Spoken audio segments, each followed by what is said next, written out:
Hello and welcome to Mary Live. This is Dr. Mark Miravalle. My friends, we're hearing much in the Catholic and even secular media about synodality, synods, an upcoming synod on synodality, which will happen in 2023. And essentially, this is the process of the Church trying to listen to the people. And Pope Francis has outlined a several-year approach, which will be climactic in 2023, to address the concerns of the faithful, even those who would not consider themselves faithful. Everyone can enter this process of synodal dialogue and discussion with the intention of a better church at the end. Now, let me mention first and foremost, there's nothing wrong with synodality in and of itself. Listening to the faithful and even to the world itself within its proper limits can be a very effective way of self-examination for the church, of improvement. These can be very positive things. We all have blind spots. So does the church in action. So there could be something theoretically very beneficial to this process. At the same time, what we've been hearing, and again, just so you're familiar with the process on the local diocesan level, and many of you have participated in this already, you were called to submit responses to questions. And I should say from the beginning here, many of the questions themselves did not greatly lend to a full personal, spiritual, kind of fullness approach to the situation of the church, because it was somewhat limited by, in some cases, not in all, but in some cases, by the questions themselves. The questions tended to be very practical, very concrete. What changes would you like to see made, and what concrete problems do you see? All fine and well in themselves, but the process can then almost taint itself so that we're only offering concrete, pragmatic changes for the state of the church today. And again, that process happened for many people throughout the world. In some places, it's still happening, where at the local diocesan level, they're gathering information, feedback from the people, and then that will be submitted to Rome. That will be sorted and prioritized, which in itself is an interesting question.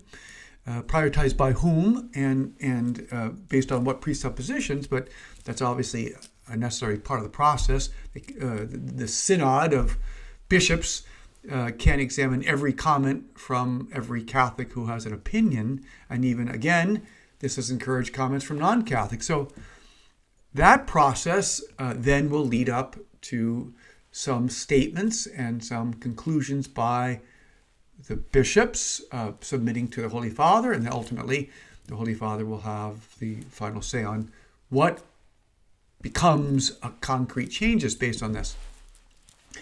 My concern is this, my friends. We're hearing headlines of other synods, other processes, on what people are reporting they want changed. And so what are some of the common headlines, especially from the West? Married priesthood, women priesthood, same-sex marriage, more openness to LGBTQ, etc. Communities. And so many of what is being published as suggestions from the faithful are not only very concrete, pragmatic, horizontal, that is to say, something we can change ourselves with, but also very external, presupposing that one has, if it's a truly good change, the ability to incorporate this change. Some, of course, in the list I just gave you, could never happen anyway, like women priesthood. So what seems to be taking place in many dioceses throughout the world is a process which has become fundamentally horizontal and external. And by horizontal, I mean we to each other. It's almost becoming a type of ecclesiastical self-help program where And again, that doesn't take away the positive suggestions and the positive input, which can be very helpful, but as a solution, we want to change church disciplines, and in some places, sadly, they want to change church doctrine. So if I change this out here for them, that is, other members of the church, in an external, concrete, pragmatic, structural way, well, that's the remedy. That's what's going to save the church. I would fundamentally, respectfully disagree that that's going to be the remedy for what is a spiritual crisis in the church. So let's get back to the most fundamentals of this issue. The church is in crisis. The church is not just in a type of structural crisis. The church is in a spiritual crisis. People leaving the Catholic Church in droves. And while it's potentially positive to have input even from those who have left the church, surely that can be helpful. The idea that those who are no longer in the church would have a formidable role in establishing, quote, new doctrine, which can't happen anyway, seems to be a tragic mishap, a synodal misdirection that will in no sense help the church. So what would be a positive synodal contribution? And again, I don't mean to pontificate on what exactly the church needs to do right now, but I can say what the church will not be benefited from, and that is by a changing in church doctrine, especially many of these doctrines, which could not change anyway. They can develop into a greater understanding, but they can't essentially change. The church's teaching on the intrinsic evil of the homosexual act is not going to change. The church's teaching on priesthood as something available only for men is not going to change. John Paul II almost made a solemn definition about that, just a notch below that. Okay, so that's not going to help. So what would help then? What should this synodal process be fundamentally focused on? Well, instead of the horizontal and the external, changing this discipline or the sad effort to change that doctrine, if we're going to remedy a spiritual crisis, it has to be a spiritual remedy. And I don't want to be patronizing or presumptuous in saying what should be plainly obvious. Even if you had a perfect structural change, a whole new pastoral plan, if you don't have the grace to incorporate it, if you don't have the love of neighbor, which allows us to avoid things like abuse in all of its forms, and even more subtle elements of discrimination in the church and beyond, etc., the structure is not going to affect spiritual renewal. What will? What will? Remedies that are, number one, spiritual, and number two, internal. Now, I'm not saying it stops there. I'm not saying we can only talk about spiritual ideas and remedies which will lead to personal conversion. I'm not saying it stops there. I'm saying it has to start there. Because until there's conversion of heart through the grace of God in Christ in the church, we're not going to be able to live a life of gospel charity to one another, let alone a full renewal of the church. So I want to offer two elements that should be at the top of the list for any authentic synodal dialogue that really seeks a spiritual renewal, a spiritual revival, a spiritual remedy for a spiritual crisis, which does have practical applications. Number one, to have an authentic renewal of the church, we must become more Eucharistic. Now, I can hear some saying, or at least by extension, some commenting, yeah, but we need real change. My friends, that is real change. That's what allows for real change. The power of Jesus in the Eucharist can change everything in the Eucharist because he's king of the universe. He can change the world, the church, the planetary bodies. He can change hearts. But because he has granted us freedom, we have to choose the Eucharist. The Eucharist, and this is a beautiful document written by Annalea Apostle. I encourage you to take a look at this. You can go to directionforourtimes.com, where she talks about, as part of remedy to the situation of the church now, we have to see the church as kind of this institution that embodies, protects, and promulgates the Eucharist.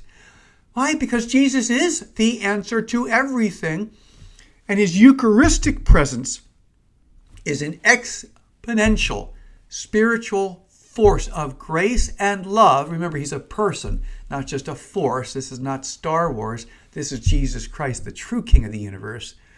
He can affect every single conversion of heart, which then manifests in a greater love of neighbor, the stopping of things like human trafficking, of discrimination, of lack of charity for those who are poor, who are marginalized. You see, my friends, if we start with the second, if we start with the practical and pragmatic, we can come up with a wonderful laundry list of synodal changes. We just won't be able to live them. That's why, first and foremost, by our bishops, by our leaders, the first call of an authentic synod on synodality, which listens to the voice of the people, God willing, we the people are saying this to our leaders so they can be underscored and supported in this. We need a Eucharistic revival in the church. Now, that has to have practical teeth. I get that, and it can. I commend the U.S. bishops who, in a recent meeting, have called for a Eucharistic revival in the Catholic Church in the United States. For example, what? For example, much more Eucharistic adoration, encouraging adoration at every parish, having bishops lead a monthly Eucharistic adoration in the largest building in their diocese, largest church, of course, or thing appropriate for adoration, so the people can see that they put their money where their mouth is. They're leading by example, by a joyful witness. Our bishops and priests are leading the adoration. They're there for it. They're the backbone. There's the supporting. They're the sustenance. They're the fire. They're the flame of an authentic renewal of the Eucharist. My friends, can you imagine what kind of transformation would happen if every parish were to start offering some form of Eucharistic adoration? It would be mind-blowing. More than that, it would be heart-blowing. It would be so transformative if, instead of seeing the Eucharist as a nice devotional thing which we do at the beginning of a synod, at the end of a synodal gathering, but in between, we got to roll up our sleeves and do the real work. The Eucharist is the real work, my friends. That's what I'm saying. That's my message to you. The Eucharist is the real work. The Eucharist is the real remedy. Give Jesus, the all-powerful Jesus, a chance instead of our own ecclesiastical self-help, our own solutions based on our own committee, based on our own administrations, based on our own practical changes. It simply will be void unless our Eucharistic Jesus is first.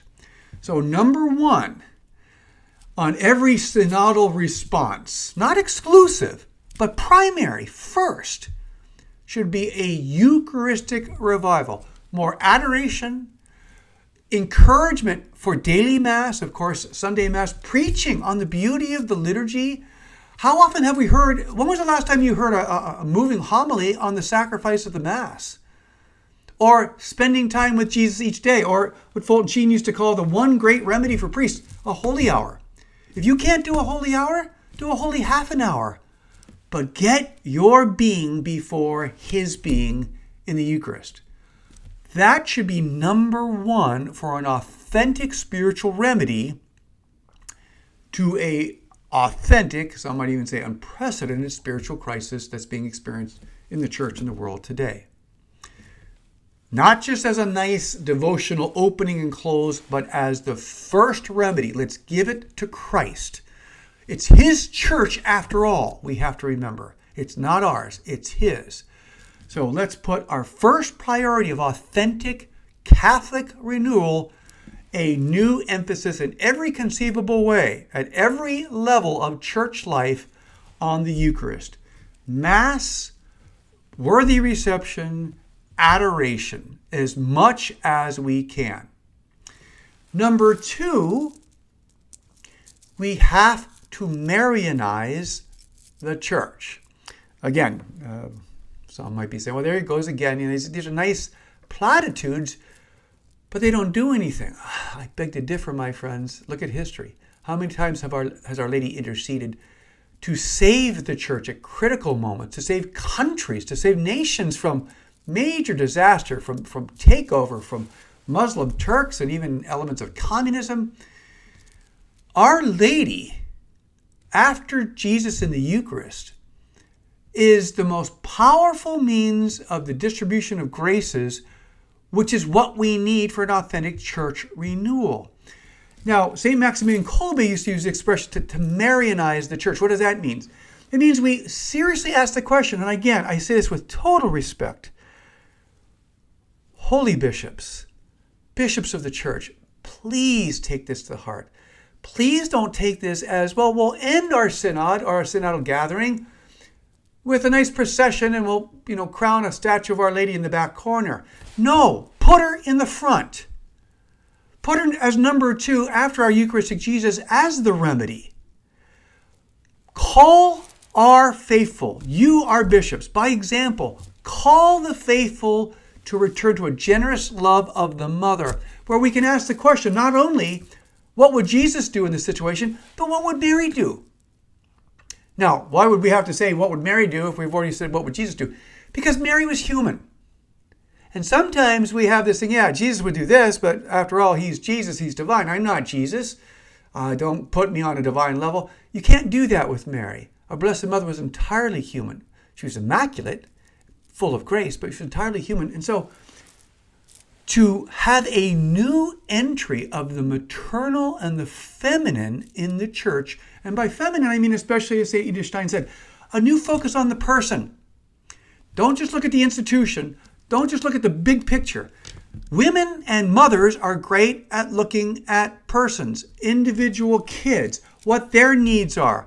Well, we need more women in the church in this regard to help the men not just look at the big picture, but to look at the little people, individual persons. And how will that affect them if we implement this policy? Not just big picture administrative changes, but policies based on the understanding that every child is the image of God, and women in general have a better capacity to understand that because of the maternity that is intrinsic in their femininity as women. Well, ultimately, that has to be raised to the level of our Blessed Mother. We have to ask, what would Mary do in this situation? Would Mary steamroll? Or would Mary take a little bit more time to make sure that none of her children were ill-affected by this new process, by this new implementation? And of course, that means also we need to hear from our bishops, you got to be praying the rosary. These beads can do it. I find it fascinating, with a recent article talking about the rosary as weaponizing. I thought it was really very amusing that the secular community is afraid of a handful of beads. They're afraid of this militarizing rosary. Well, in another sense, they're right. They're right because the rosary is the great spiritual weapon against many secular agenda that offend God and that break down family and that are contrary to faith. Again, I don't mean just lighting a candle to Our Lady in the corner. I mean putting her as number 2 in our hierarchy of what we're going to do about the spiritual crisis. We're going to become more Marian as a church. We're going to pray the rosary. Our bishops are going to lead us in praying the rosary. How beautiful. Our bishops are going to explain to us what Marian consecration is and why we should do it, and lead us in joy and example about becoming more Marian as a church. Because as St. John Paul II said so beautifully, and Pope Benedict after him, the church is first of all Marian even before it's Petrine. What does that mean? It means even before the role of Peter and the office of the Pope is instituted, first is the role of Mary, the disciple who says yes and becomes the mother of God and the mother of all peoples. So to Marianize the church, to emphasize Our Lady, to have Our Lady as part of every homily, even if it's just closing. This was very standard in the homilies and treatments of John Paul II, his encyclicals. It always ended with something on Our Lady, and oftentimes had something about her in the beginning, middle, and end anyway. But let's see this as not just Our Lady of the statue, but as a powerful queen and mother who's been given the task by Jesus to mediate grace and to advocate. Who better to take care of the body of Jesus than the woman who gave us the body of Jesus? That would be Mary. So, along with other legitimate practical elements, remember, we're the Catholic Church. We're not the either or. We're not the sola scriptura. We're not the sola fide. It's faith and works. It's scripture and tradition. It's faith and works in terms of how we do things as a church. So it is to prioritize the spiritual, the Eucharist and the Mother, and then let that lead how we deal with other issues in the church, which do need addressing. But my friends, I'm going to end with, as I began, if we focus only on the pragmatic, if we think changing rules for priests rather than calling for the conversion of priests, or changing disciplines for the faithful instead of calling for the conversion of the faithful, is going to solve the remedy, I'm afraid we are painfully naive, and we will have a process that could bear true fruit to be essentially a misdirection, a synodal misdirection. So, one might say, well, I already sent my thing into the synod. Remember the steps, my friends. There's several steps to this. You sent your thing into the bishop. Then your local diocese, it could be your vicar general, someone assigned to your diocese. Then they prioritize. And then it goes to Rome. And then in 2023, there'll be a synod. There's still plenty of time for you to voice to your bishops, to your priests, to make sure that the Eucharist and Our Lady are at the top of the list in terms of authentic reform. And again, those can take different ramifications. I personally believe that until Our Lady is solemnly defined as the spiritual mother of all peoples, which would be the ultimate way of telling the world we do want to Marianize the church because we want Our Lady bringing graces to the people of God that only she can give us because Jesus has given her this task as mediatrix of all graces. And we want to acknowledge it because when we acknowledge it, we get more grace. In any and many manifestations, put the Eucharist first in the synod for synodality, put our Blessed Mother second, and have it come from the voice of our leaders, that they truly believe that these two pillars, the Eucharist and Our Lady, can be the ultimate forms, both in terms of substantial grace and in terms of guidance of other practical implementations that will lead to an authentic renewal of the church. Because I can tell you this, my friends, unless Jesus is adored in the Eucharist, and unless Our Lady is recognized, we will not have a triumph of the Immaculate Heart, and we will not have a church renewal. So let's get our priorities right. Let's give a spiritual remedy for a spiritual crisis, and then let the wonderful practical implementations be authentic and be founded, be sustained, be empowered by the grace that can only come from above. Thanks for being with us with Mary Live. This is Mark Miravalle. God bless you all.